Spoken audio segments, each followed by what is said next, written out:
superheroes, let me see you take off. I pray you never take your cape off. Even though more time we don't fly straight. But trust me, bro, I promise we gon' die great. Our heavy, but we ain't lightweights. Our parents were legends, they had to migrate. So that's the reason not to sit around and chat. I'm from the super. Everyone, and welcome to a brand new episode of Black Tech Unplugged. I'm joined by Elise Swopes. Elise, I did pronounce your last name right, correct?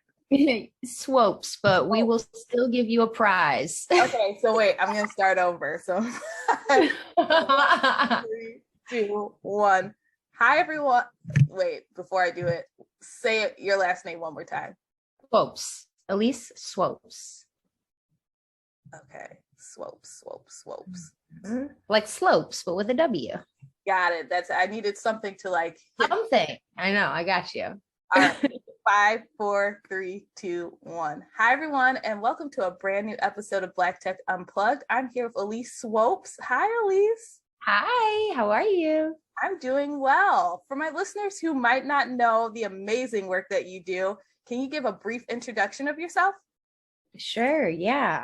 I am a iPhone photographer and creator, but I dabble in quite a bit of different things, from video to illustration to public speaking, really anything that I kind of put my mind to. But I have been leveraging my Instagram following. I've got about 250,000 followers, and I've been leveraging that for different projects with like Adobe and Adidas and Apple. I noticed I said all A's, which is pretty interesting, but yeah, so but it's been between 100 and 150 different brand or agency projects that I've done over the last decade. So yeah, it's been interesting because now I'm doing NFTs, and NFTs are this completely brand new experience, and I'm just super excited to educate people about what's happening. Yeah, we actually are going to dig into NFTs and all the work that you've been doing. So hold those details for a little bit later in the podcast. But cool. To start, you mentioned you are a woman of many hats. People have called you innovator, influencer, entrepreneur. But I want to know from you, what are 5 words that you use to describe yourself? I would probably say 5 words that I use to describe myself would be imaginative, surreal, colorful, moody, and fun. Okay. One word that I never hear people use to describe you, though, and I think that you are, is they never call you like a techie or a technologist. No, they don't. And I am tech AF. Yes. And so I want you to tell my listeners, because you don't always get the opportunity to talk about your tech side. From your perspective, what do you like? How do you consider yourself a techie? Man, I mean, I consider myself a techie because I've been on the internet since I can remember. I've loved the internet since I was a child. I actually have a TED Talk called Child of the Internet that talks about me growing up on the internet, and just, my failures and successes kind of being shown through all these different platforms, from Zanga to MySpace to Instagram to Twitter, and I think the fun part about the tech that I use is that I'm much more of like a use what I have type of person. So when I started creating my art, I was a college dropout, and all I had was an iPhone 4. And I used that to my advantage to create the art that I couldn't make on a desktop or, a laptop or whatever. So just pushing that for the last decade has been such an interesting technological experience, because I've even been, working with Apple on these different little workshops that they'll invite me to. They've sent me my iPhone for free, plenty of iPhones. They've pretty much paid for a lot of my iPads that I have here. So, I definitely feel seen in that way. And I've also done some conversations with Girls Who Code, which is such a wonderful organization. And even just further from that, I just dabble in tons of different tech. I'm also on the splash page or the splash screen of Adobe Premiere Pro. And people would be surprised because they imagine me as, you know, a graphic designer or a photographer or, you know, maybe just an outspoken person. But I love to also dabble in creating video, and I create a lot of surrealistic different elements in those videos. And yeah, I just taught myself how to do video in like 2018. So it's definitely been interesting to say, you know, in the last few years that I've been able to become the splash screen of a program I just learned. But that's kind of who I am, and that's kind of how it explains my tech interest and my tech expertise. Is I just love anything digital. I mean, I also do 3D design. I also have this like little illustrated character that I create, this little giraffe that I make on my iPad. So I just love making stuff. But that's what you want to see in tech, right? Is someone who loves to make stuff and is passionate about it, because we get hit with a lot of noise when it comes to tech, and we don't get to see the fun part anymore. We don't get to experience the passionate part. And one thing I want to go back and touch on is, so also in tech, we always think you have to have like the latest gadget to do anything or make any influence. You always have to have this most expensive software. One thing that I love that you say is that you do with what you have. Yes, so for sure. I want you to tell my listeners like how you started, what tools were you using, what apps were you using just to get some of your art off of the ground? Yeah, when I first started Instagram in 2011, I was just posting like selfies and pictures of like mac and cheese. To be honest, I still love mac and cheese. If I could post pictures of that, I still would. But I think you know, it wasn't until I found this amazing community of creators on Instagram that were just shooting with their iPhones as well. But they were just taking photos, and I found this app called Art Studio that just allowed me to kind of use the Photoshop and Illustrator love that I had from when I was like 11, 12 years old, to do that on my phone. So I started like masking photos. I started, you know, layering them. I started adding different elements and stuff. And that's where the surrealism came into play, where I just felt like I wanted to do something different and add some imagination to the empty space or the pieces that were kind of already seen, excuse me, were kind of already seen in the community. You know, I wanted to stand out, and not just to stand out on purpose, but to stand out because like I just needed to. I wanted to. I loved it. Yeah. Was there any inspiration that comes when you're creating these pieces? Is it just like you're loving your passion, or is there any inspiration that might be like a subconscious thing? Mostly subconscious in many ways. I mean, I do create things that I love, you know, I pick up pieces of things that feel or that make me feel things, you know, like I use a lot of fluffy clouds. You know, when there's fluffy clouds outside, I'm excited, I'm hyped, like this is a beautiful day, it feels good. You know, or when I see a giraffe, like I put a lot of giraffes in my photos, and anybody kind of would feel like, wow, damn, that giraffe is beautiful, you know, like just those little pieces that I kind of pick up throughout life. I think I kind of put in my work in those empty spaces, whether it's in a sky or in the skyline or in the water. You know, there's just these powerful pieces that I kind of illuminate within the regular reality, that make up my art. And I think what I appreciate about your passion behind what you're doing is it's not forced. A lot of time we go on Instagram, you know, it's a perfectly curated Instagram page, or it's a picture that's like they've done all this fine tuning, we'll call it, or face tuning, and it's not really art. It's just everything feels forced. Your pieces don't feel forced at all.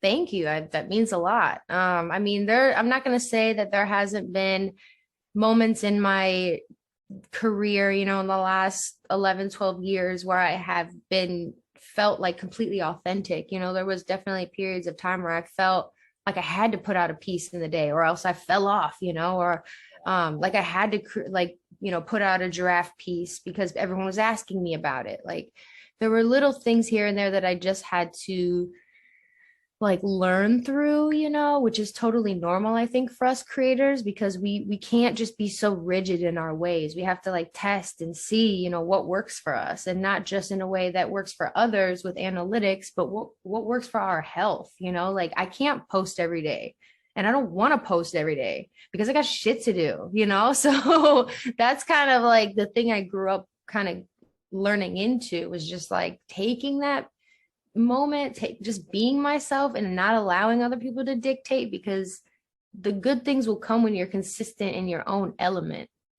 Right. And let's touch on the authenticity and then like putting boundaries, because as we know, as you mentioned, people will be like, why aren't you posting? Why you need to post every day? How do you put boundaries in place to like keep your energy safe?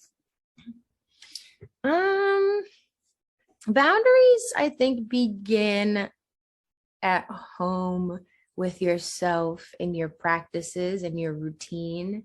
They begin in the way that you know yourself and your triggers and the things that bother you and the things that, you know, distract you physically, like removing something physically out of your eyesight or out of your space so that you don't engage with it. Or, you know, waking up early so you can meditate and you can read and you can write and you can work out so that you feel good when you get into, you know, these different positions where you don't feel like you can stick up for yourself, but then you can because you're so sure because you read a book on that shit, you know. Like that's the type of stuff I'm on really now in my life, where, and I think that's maybe just adulthood and like maybe just failing upward. But at this point, I think my biggest and greatest like success in this, in any space, is just like health, like, and waking up early, and that sets the standard for everything else. Yeah, I'm very much the same way, where I have to wake up like hours before work, so I need to journal, I need to meditate, I have to read some affirmations, because the world will pick at you if you're not set. So you have to do those things for your own self. And not everyone's routine is the same, because I feel like we're in a little bit of an era where it's like, oh, well, I do this, so you should do it this way, from a spiritual, like, well, exactly. So it's like learning who you are and putting things in place, putting boundaries and things in place that are for you are so key. And I feel like you touch on this when you had your TED Talk back in 2019, because you talk about mental health and growing up on the internet. So compare from 2019, what you say in your TED Talk, to now, has there been anything that has changed in your mindset? Oh my God, yeah. When I said yes to that TED Talk, I was so scared, man. I was terrified. Because I was like, what story am I going to tell? I don't really have a story. I don't have anything to say, you know? And excuse me. And I was working with these students from the University of Illinois Urbana-Champaign, which where I was speaking at. And we kind of walked through these little meetings with each other about what could I talk about? What could we do? You know? And I think that process and that process alone just like gave me so much. And I really do. I think I changed from that moment, because I was so afraid. I was like, I don't have anything to say, but I just kept going. I was just like, I'm just going to keep going, keep pushing, keep trying, you know? And that was kind of the point where I just knew that like I could really do anything I put my mind to, even if it's not perfect, even if I feel all these emotions, even if I'm terrified in every single step, like it's still something that I did. And that like moment, that kind of situation really stuck with me, and just asking for help, most importantly. Was my finances changed a lot after that. I was just so afraid of telling people I was in like a, you know, debt. I was never financially literate ever in my life. My parents had me and my brother when they were very young, and themselves had their own finance issues. So how could we be taught when other people have not been taught themselves, you know? So there was just a lot of different things that I myself had to go through in the last few years that brought me to this place of like understanding, like just like trusting myself, trusting a plan, asking for help, and putting health first, and also recognizing emotions. I think like I've definitely grown since then so much. And I mean, 2019 is only a few years ago, but I've moved out of Chicago since then to Brooklyn. And, you know, in the middle of the pandemic too, in March 2020. And that really tested me. I'm not going to lie. That tested me a bunch because I was just, you know, regretting so much right away. I was like, I left my family, I left my house, I left my space, I left all this place to be in this new city, this brand new city that's one of the biggest cities in the entire world during a pandemic, a pandemic that we have never experienced in our lifetime, you know? So I was definitely crying for a while, but I think I just like, there was something that happened where I was like, boom, nah, let's get it. And then I signed back up for school again. But that's not even like what happened really. I actually applied for this thing called Life Credit, and Life Credit allows my outside accomplishments to be credited towards college credits. So that means now that after this semester that I'm in now, I get to graduate. So I got to skip a couple semesters, and I am now back in school, and I'm just grateful for being in this position, moving and growing and changing, because that's the biggest thing since that talk was like, I'm a college dropout, and you know, I've had problems with drug addiction and stuff, but now it's like I'm so healthy and I'm back in school and I'm trying to eventually get my doctorate for psychology one day, you know, and just all those shifts I think have been so wild to watch, even from my perspective. I can't imagine from other people. And you mentioned like, even though between 2019 and now it's not a lot of time, but girl, we shift every day. I might not every day person after I get off of this recording, like change. And I think it's good to note that to people, because everyone thinks like it has to be this massive, like everyone can see it change. No, you could change in like 5 minutes. You could change your mind whenever you want. Yes.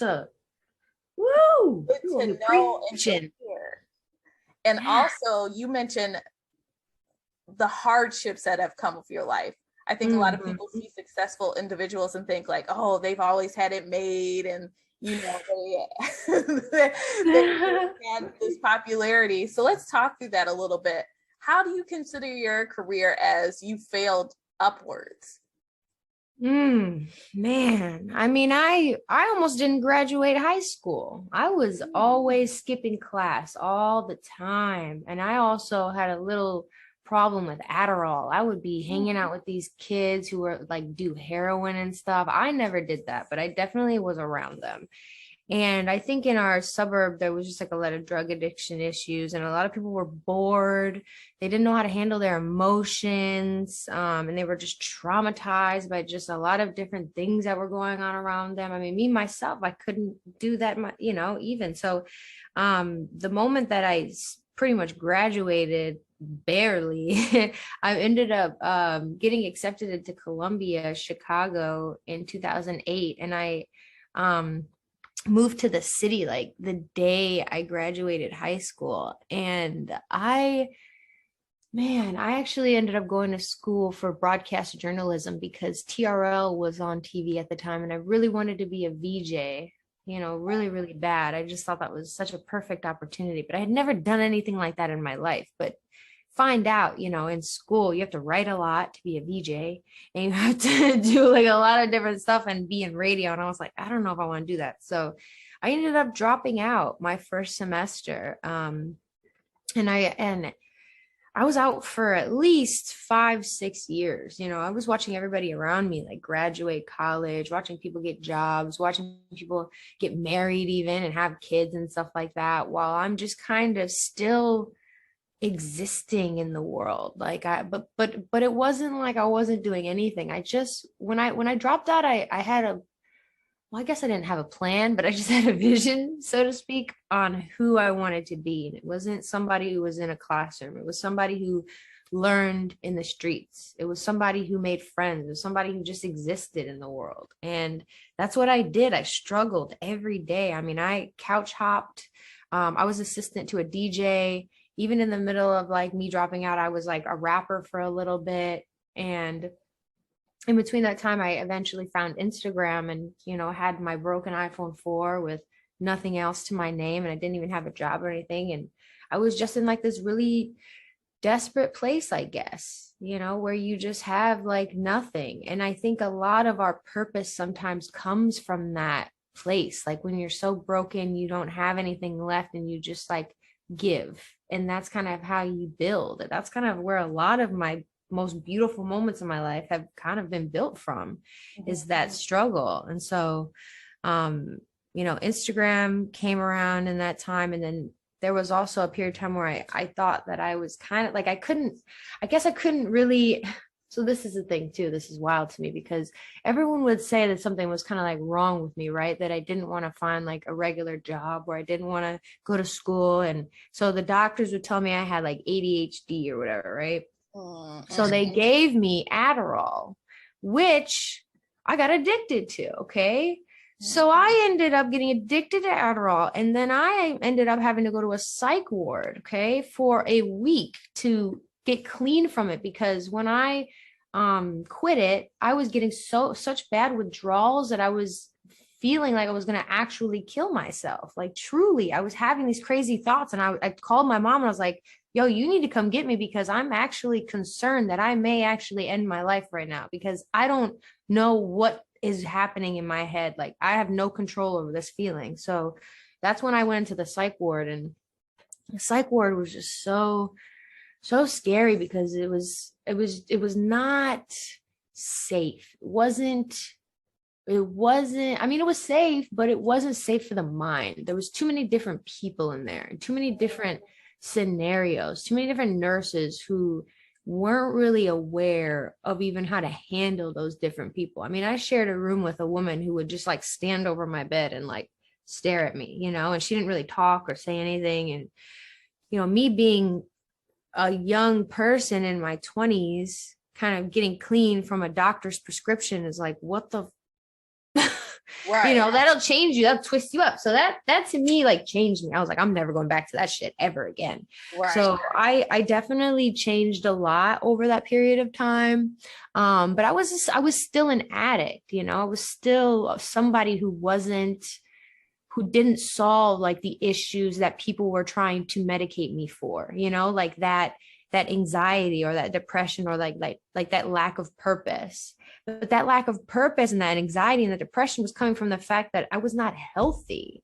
You know, I wasn't eating right. I wasn't exercising. I wasn't reading. I wasn't educating myself. I wasn't like adding anything to my human capital. Mm-hmm. So of course, you know, even with the Instagram success that came, I was traveling the world, you know, getting all these different jobs, like working with Adidas, like working with National Geographic, like doing so many things, but I was still unhealthy. Mm-hmm. And I was kind of like living for other people in a way, you know, where I allowed other people to dictate my emotions because I didn't have the period of time where I have now, where I decide my emotions for myself, you know, where we meditate, we read, we write, we do work out, whatever. Like I didn't do that. And I didn't think that was what I needed. So, you know, I just made a lot of different mistakes. I didn't feel like even though I would get a lot of opportunity and I felt like I was good at business, I feel like I wasn't good to myself. I wasn't making any sustainable plans.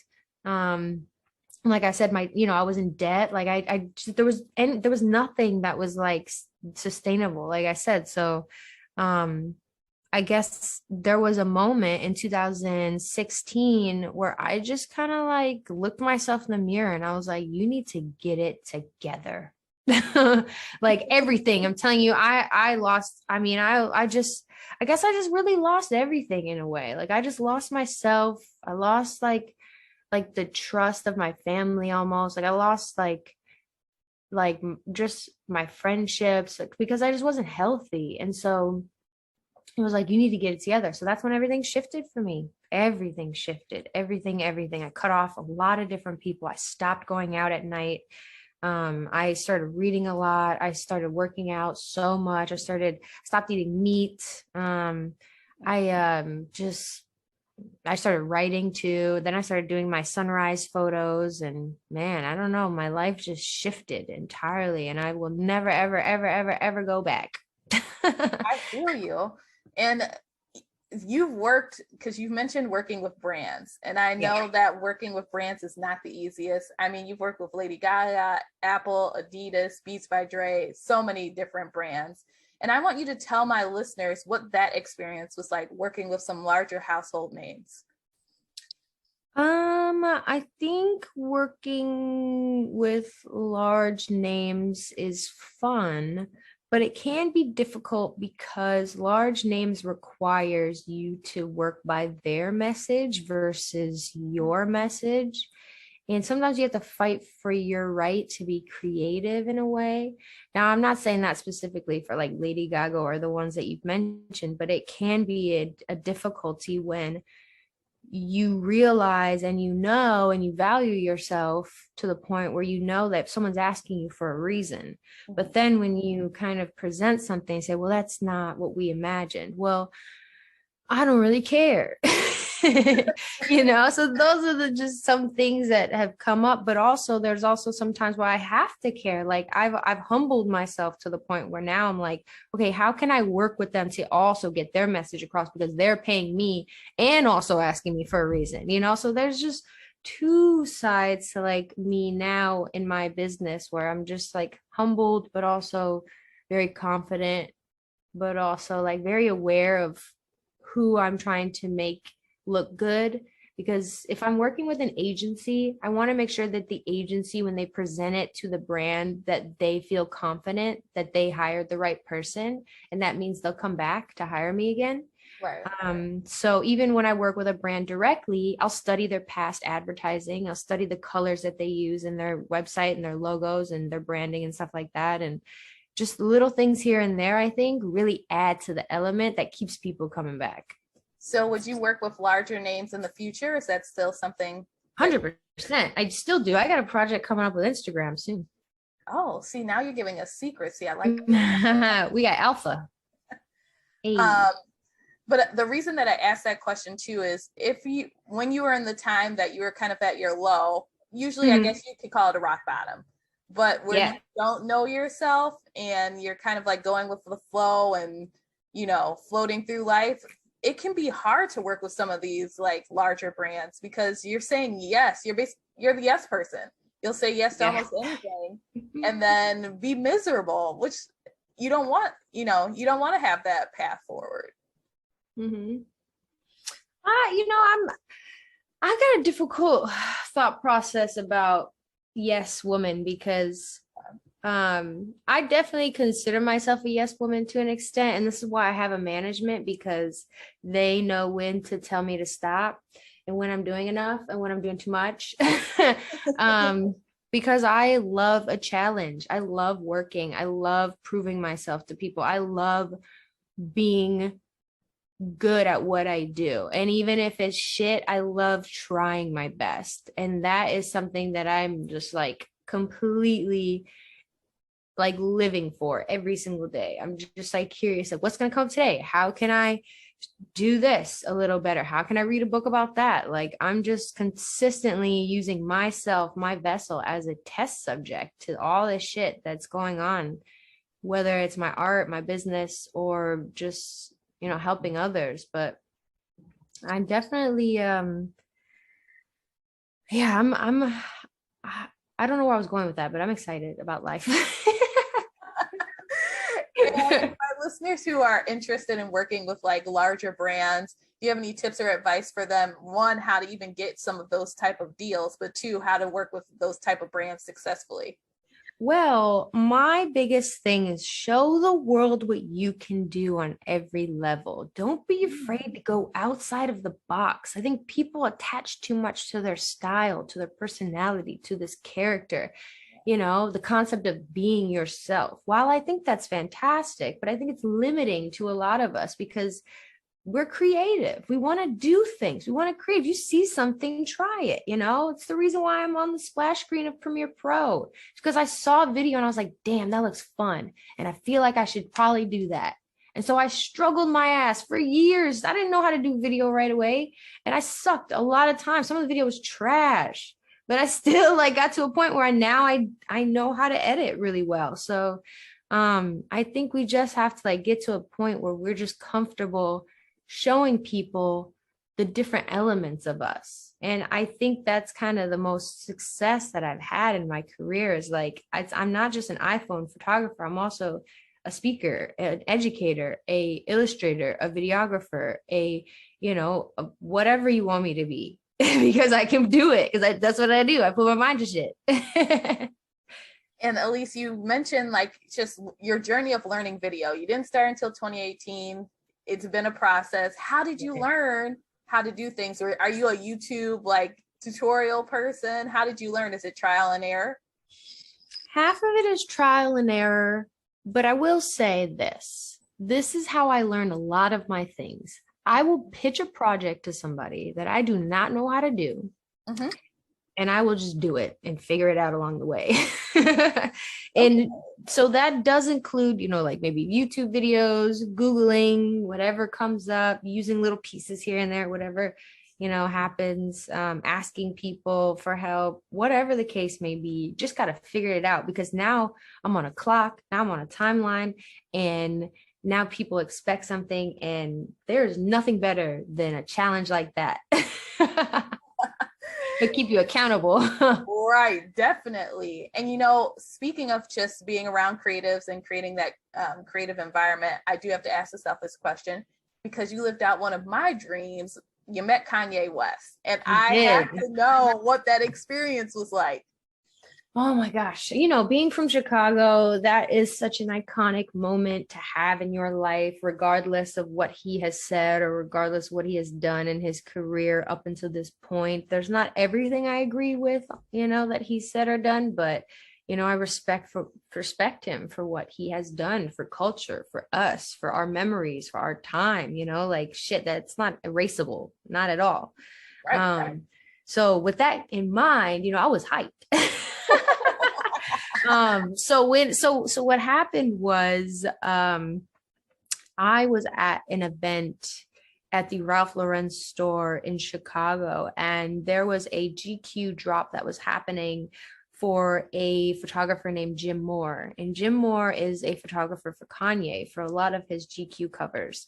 And so there was just a lot of people there. It was a pretty packed event, but Kanye ended up showing up, and he ended up doing the foreword of Jim Moore's book. So he read the foreword and, announced and said, really happy for Jim, blah, blah, blah. But I eventually get invited to this dinner afterwards by one of the people who put on the event. I just considered it was a dinner with regular influencers things. That's what we do. We just go to dinners and everyone eats and talks about whatever we did, post pics or whatever. Yes, so we go to the Ralph Lauren store afterwards, or the Ralph Lauren restaurant that's next door. Mm-hmm. And I sit down and we're pretty much finished with dinner, to be honest with you. I mean, I just ate my fish. I got my wine, and they open up a seat across from me. And I'm like, what's going on? There's like 2 seats open. And everybody's kind of scooching over. I'm like, what is this? And so I see Kanye walk in. And I'm like, oh my God, I swear to God, if he sits in front of me right now, and I'm sitting, he comes over, he walks over, he sits down. I'm like, oh my God, he's sitting down here. So he's sitting in front of me, just sitting right across from me. And I'm like, excuse me, more champagne? I'm sipping because I'm like, I got to get the nerve to ask him questions right now. I have to talk to him. Mm-hmm. I'm not going to let this moment pass without asking him things. Right. So we are talking pretty much the whole time. No one says anything to him. I think they're a little nervous. I'm not going to lie. I was too, but if I wasn't liquored up, I would have been terrified. But I asked him about, God. I asked him about Kim. I asked him about Trump. I asked him about his album, little things. And then we also talked about Bill Cosby, which was pretty odd because he was just saying some things about and I don't want to quote him exactly, but he was just saying some things about the fact that, the white man is trying to take down the black man, and Bill Cosby is, involved with America's takedown of the black man. And, I was just telling him obviously what I think about such things as that, because clearly there is the societal situations where America is not built for the Black man, but at the same time, Bill Cosby did what he did. So, that's a different conversation. But so, me and him, we didn't agree on everything. But what I respected most about him is that he was fine with that. He wasn't like intense. He didn't try to change my mind. He wasn't trying to like do anything. He's just trying to represent himself. He just wanted to talk, and that to me really brought him down to like a human being level where I was like, I don't think I can talk about him the same way I used to, because I don't see him as like, I didn't think that he was like, not there or anything. He was definitely aware of what's going on. Sure. But to me, it seemed like he just kind of is locked into an idea or something that we just don't know. Right. You know what I'm saying? I don't know what he's seen. I don't know what he knows, but he knows or seen something that he thinks he knows. So I don't know. Right. And it's like, that makes sense. If he doesn't express it, then we can't know what's going on, in his mind. So I'm sure he's seen like more things than we have. So. Right. But so after the dinner, he was getting up to leave, and so there's like a lot of people around us. It's like a table with like maybe 15 people. Okay. And I'm in a booth and I can't get out, but I go under the table and I slide under like this to get to him. And I go, Kanye, can I get a selfie? And he's like, sure. And I'm like, yes. Because nobody else at that table had the balls to do that. I was like, I am getting my selfie right now. I am not letting this moment go to waste. Absolutely not. So, yeah. Awesome. I can't wait for me to finally have my Kanye moment and live out my dreams. But I'm glad that I'm able to talk to someone who actually has had it happen already, because I think that's amazing. It was. He's a good dude. I'm not going to lie. He's very, I wouldn't say misunderstood, because for many people, yes, he is misunderstood. I don't think he's crazy. I don't really like that term anyway, but, I don't think he's unaware, but I do think that he may just need to have just someone to listen, I guess, and just let him just be who he is. And if he's not hurting anybody, then I don't really have a problem with it. I feel you. So want to shift gears in that conversation a little bit, because we cannot end our conversation today without talking about NFTs. Yeah, for sure. So I know that you are big, well, I should say huge in the NFT world right now. You are doing quite a few things, but before we get into everything you're doing, I think we need to break down like what are NFTs and the whole process. So let's start with what is an NFT? Like how would you describe an NFT to someone who is like completely new, doesn't know or understand anything that's going on in that world right now? I would love to do that. Okay, let's do it. Okay, so an NFT, this is the best part, I think, because it's always a test to myself. How simplified can I make it, and how can I allow others to understand this in the easiest way? So if you think about the internet, right, and not everybody understands how to design a website, right, or HTMLs or CSS, or even sometimes even the graphics when it comes to a website. It's kind of like that, right? We don't have to understand exactly all the intricate pieces, but it seems that everybody should and needs to, because this is a new type of web interaction where we ourselves kind of have the say-so on how our website is represented. So with that being said, an NFT, a non-fungible token, is represented by many things. It could be a song, it could be an image, it can be a poem, it could be a video, it could be a 3D design, it can be a contract, whether it's a house deed, a car deed, it can be information that's based on healthcare even. And that information is saved and ledgered into the blockchain. Now, the blockchain specifically is just a set of coding, just like a website would be, that allows people to interact and to put this information into the ledger so that it stays there, so people can view it, and that it's decentralized and people can, buy it or trade it, or, just view it in general. So that's kind of the gist at the end of the day. I hope that makes sense. But it's not as complicated as people are making it seem. It is ran by cryptocurrency, which is in the blockchain specifically. So it is ran by itself and it is coded by itself. So it is, and it's an automated process that allows us to have control over the monetary gains that we have versus a controlled government monetary gain, like say for instance USD, right? So crypto, for example, maybe I'll just use Ethereum as an example. Ethereum has a market cap, and the market cap allows the value of the coin to go up or down depending on how much people take or give in to that market cap. Now the US government they just keep adding money in, adding. There's no market cap. So that means the dollar goes down continuously. We have people who do not care about the US market, clearly, but we have people who care about the crypto market. And that's why we as a society need to understand what that means for us, because we want our dollars to mean more. We want a market that we are involved in to dictate how our dollar is used or how it grows.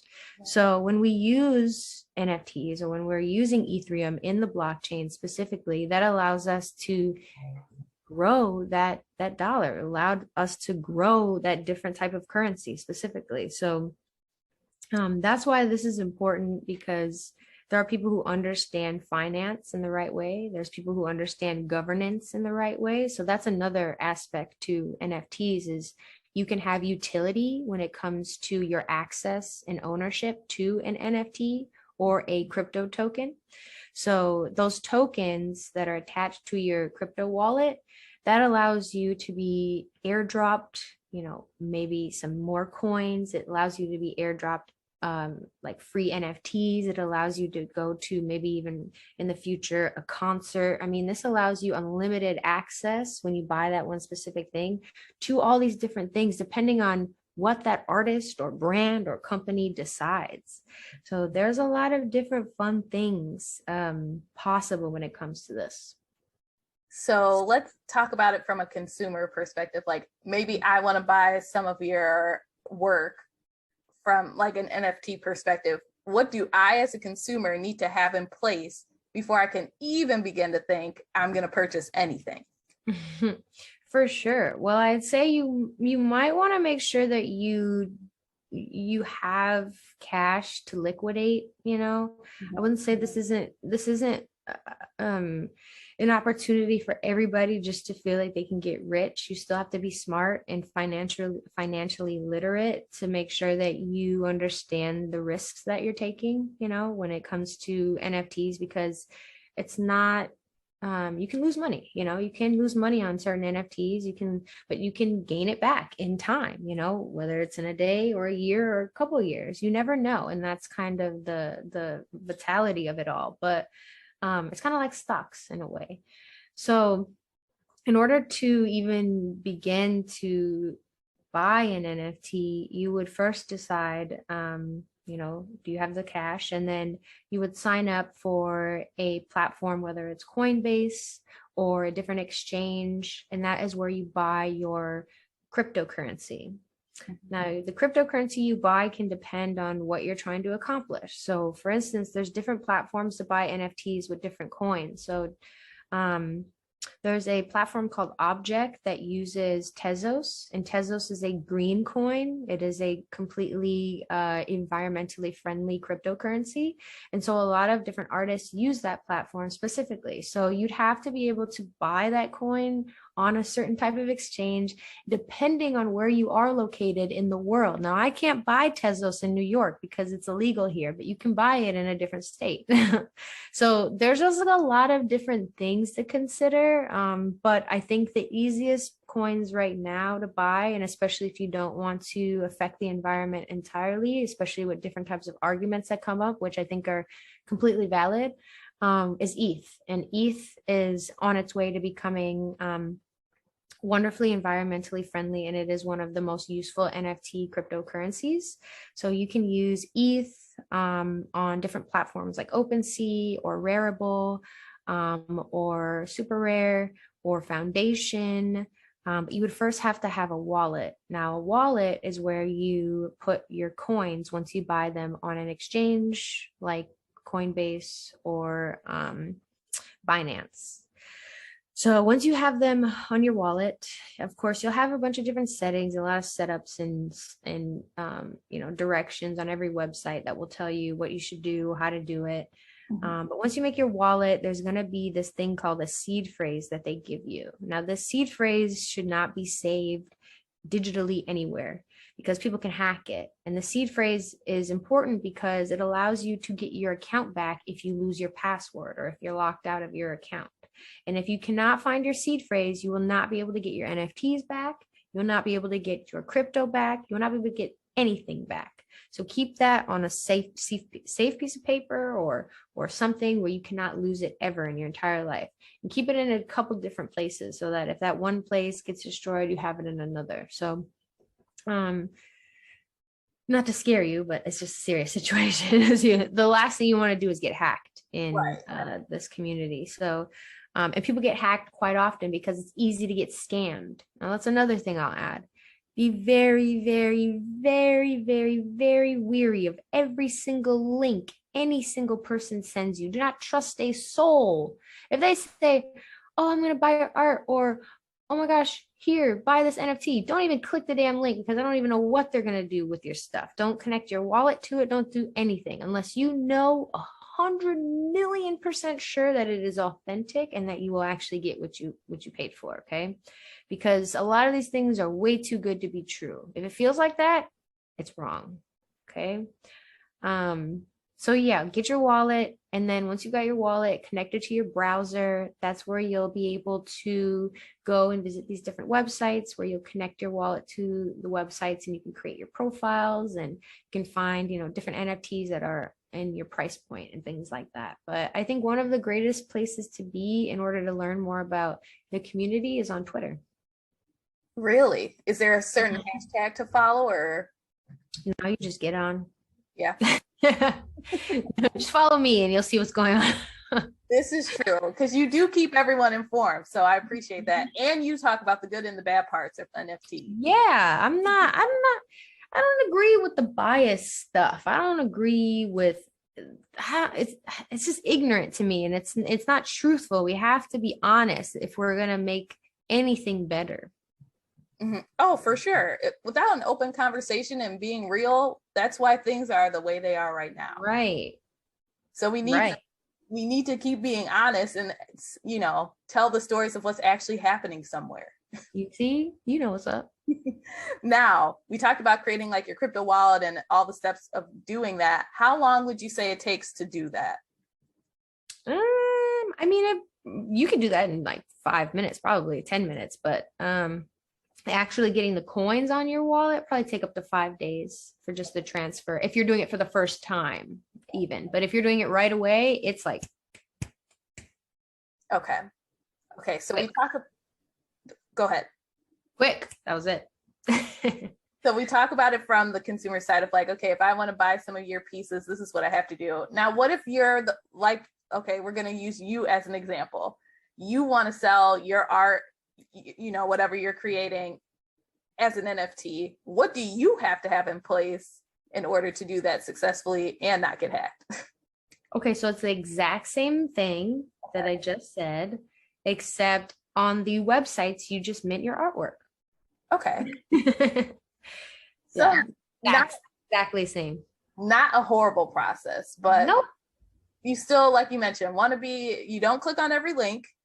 You want to make sure that unless you're like 1,000,000% sure that you can trust that person. Mm-hmm. And so, okay.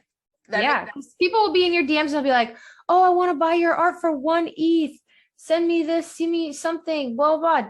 Don't click they'll be like, oh, here, click this doc. Don't click that shit. They're gonna like hack your computer. There's some kind of weird coding thing where they can get in and they can like take over your mouse or something and steal your stuff. It's scary. Be careful. Don't do nothing. No, we don't want that. Don't click on any no links.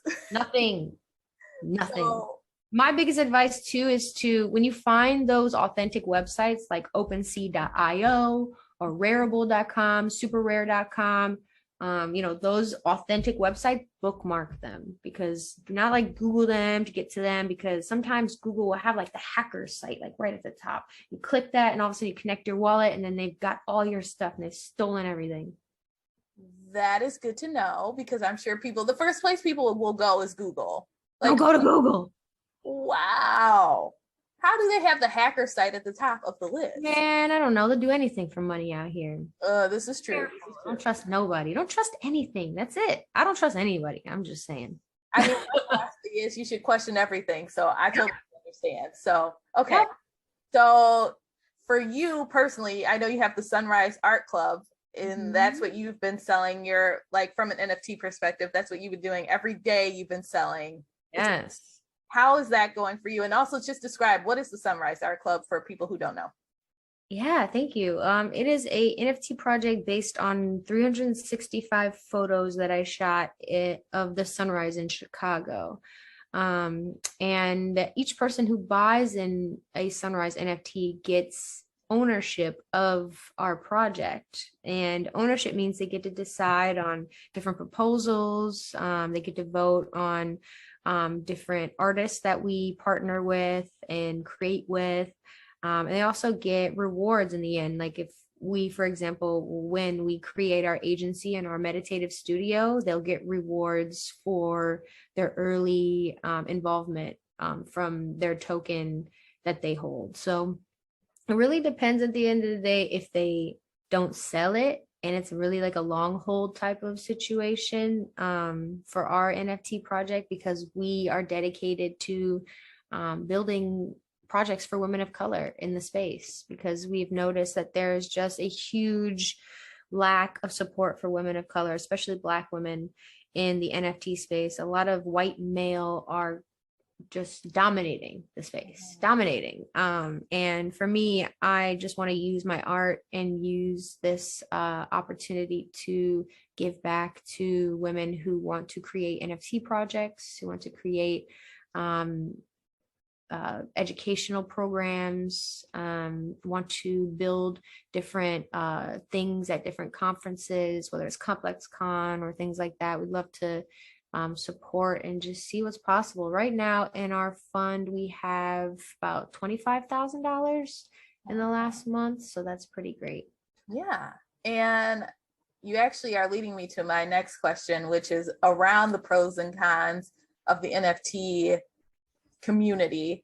Mm-hmm. And as we know, when it comes to tech related things, people of color, specifically Black women or Black men, are often left out of the conversation, or at least don't feel welcome to come. So what have you been seeing from your perspective with NFTs and people of color? I see some wonderful things, even though there's some difficult stuff. I'm seeing so much togetherness, so much building, so much money being circulated within the Black community who are in NFTs. And I think that's one of the most exciting parts, is like when we continuously keep being able to invest in ourselves and invest in other things in this space, we're building like serious generational wealth that I think will change the history of how Black people operate in the financial industry. And I truly believe that.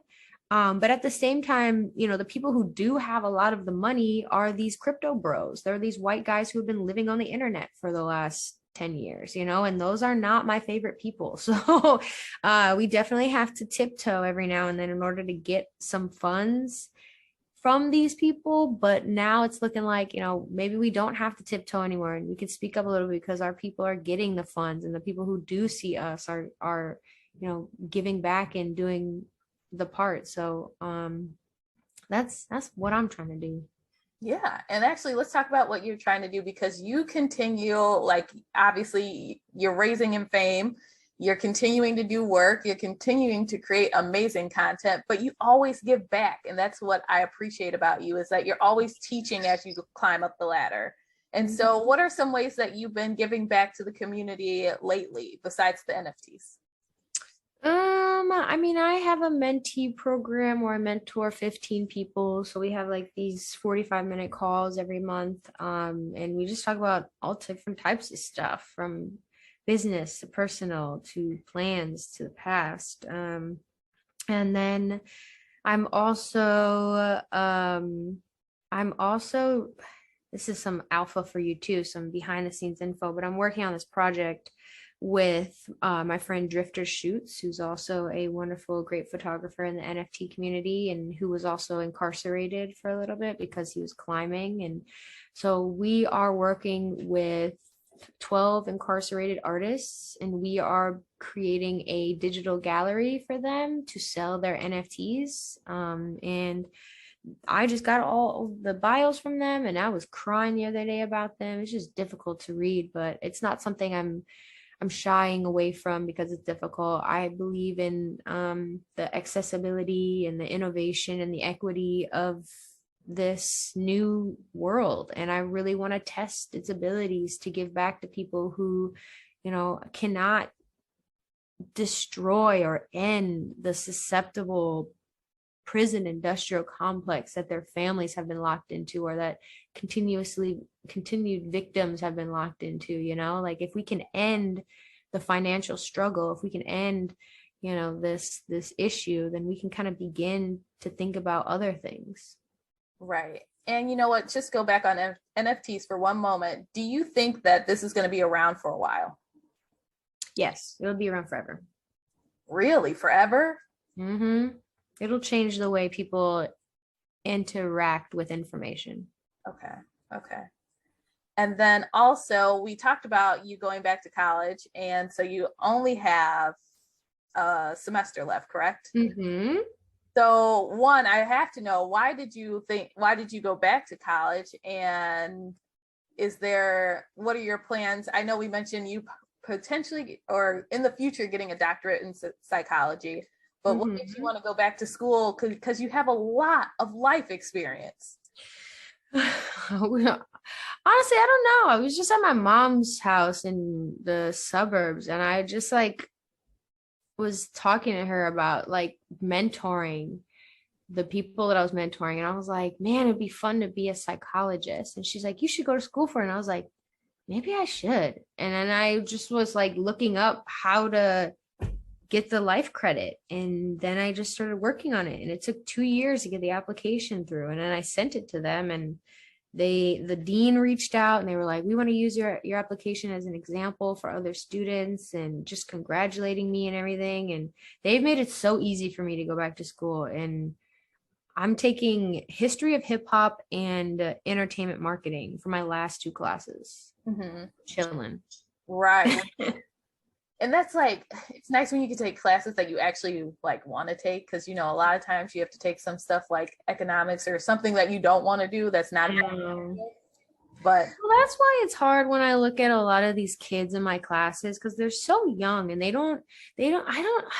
I'm just glad that, and it's not for everybody, but I'm just glad that I did drop out when I did, because it allowed me to learn. And not to say I didn't waste a lot of money, because I did waste a lot of damn money dropping out and whatever, and changing my career. But I'm just happy that I took the time to kind of get to know myself, because a lot of these kids in my class, they have nothing to apply this stuff to. How do you know what it is if you can't apply it, And even in my finance class, the personal finance class I had last semester, I loved it, but that's only because I could use it in my life. I have shit to do, I have stuff, but these kids are sleeping through class. They're not even engaging because they don't have money. Right. What the hell? So it just, I've been feeling kind of bad for these kids in these classes, because no wonder why they're not trying. They don't care about it because they don't need to care about it. Right. And I have to care about this shit. And I like to care about it because it's actually applicable to my life. Exactly. But you teach classes, I feel like, when you would do for like taking pictures on your iPhone, you know, classes like that people would actually use in their real life. Are you doing any of those type of classes in the near future? You mean like tutorial classes for iPhone stuff? Yes. Potentially, but I typically only do those like when Apple hires me. So that's why I kind of hold up, because I'd be like, where the check at? And they send the check. But no, if people ask, I always tell them anything. I'm like an open book. So if someone be like, hey, can you show me how to do this? I send them a personal video, you know? Yeah. And we've talked a lot about just your career, your ways of learning. One thing that I want to end with is when it comes to how you do your pictures and videos, what tools do you recommend for my listeners if they want to get into something like that, or just do it for fun? iPhone specifically? Yes, we could go iPhone specifically. Because I'm gonna be diving into little things all over the place. Well, actually, the little things all over the place, because I know that's probably going to be a never-ending list. But yes, well, the iPhone stuff to me, just start. And this is with anything. Start where you are. Start with what you have. Don't wait for this perfect moment. And if you're waiting for the perfect moment, like write down what you need to make that perfect. Like, what are you waiting for? And then find a book about it, and then get a perspective on how somebody else transformed themselves through that same, experience. Because books change me. They are the best damn thing I have ever. And I can't even believe I haven't been a book person my whole life, but that's fine. We have things to learn. But I am obsessed, because if I ever have a question, I just Google and I'm like, ooh, book for this. And I read like a couple chapters. I'm like, okay, I get it. I'm good. Or just skim through it, sometimes you don't even need to read the whole damn book. It's just like this understanding that you're not alone. So I guess all of my little tidbits to end this is, just dive right in with anything. And also on my website, I have like a ton of different apps on there that you can check out and see. I also have my own app called Urban Jungle, where it's super easy, where you can bring in like cityscapes and add different giraffes and different trees and different stuff. It's really, really cool. So yeah, visit my website to see any of the apps that you want to use, because I have over 300 apps on my phone. And I'm pretty sure half of them are editing apps.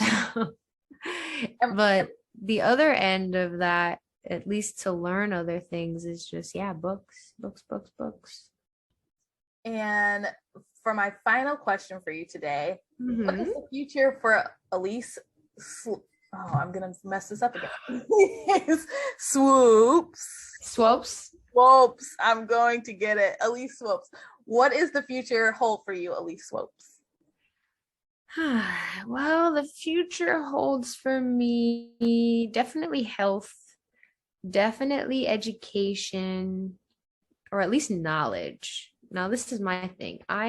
Education is different from knowledge sometimes. We can all be educated on things. That doesn't mean it's informational. It doesn't mean that it's useful or it's applicable. I love knowledge because it's like, now we know, now we've experienced, now we've done it. And I'm chasing knowledge. So me and who I will be is just knowledgeable and always transforming, ever changing and evolving. And hopefully my hair is longer in like a couple years. Any final tips or advice for anyone listening to the podcast today? Health is wealth. That is so true. And Elise, where can my listeners connect with you, social media wise, and also what's your website? Of course, you can find me at Swopes on Instagram and Twitter. That's SWOPES. And you can visit my website, swopes.info, or eliseswopes.com, or swopes.co, or swop.es. I like URLs. Elise, it was such a pleasure speaking with you today. I think that my listeners will get a lot of great information. So just want to say I appreciate you being on the podcast. Thank you so much. Seriously, I really appreciate you. And I'm really, really glad we've finally connected. I mean, I feel like we've known each other on the internet for a minute. So it's really nice to see your face and hear your voice. Yeah. Likewise. Yay. All right. Thank you. Thank you. Bye. Bye. Yeah, it's actually. I can make my world come true. All my dreams will see me through.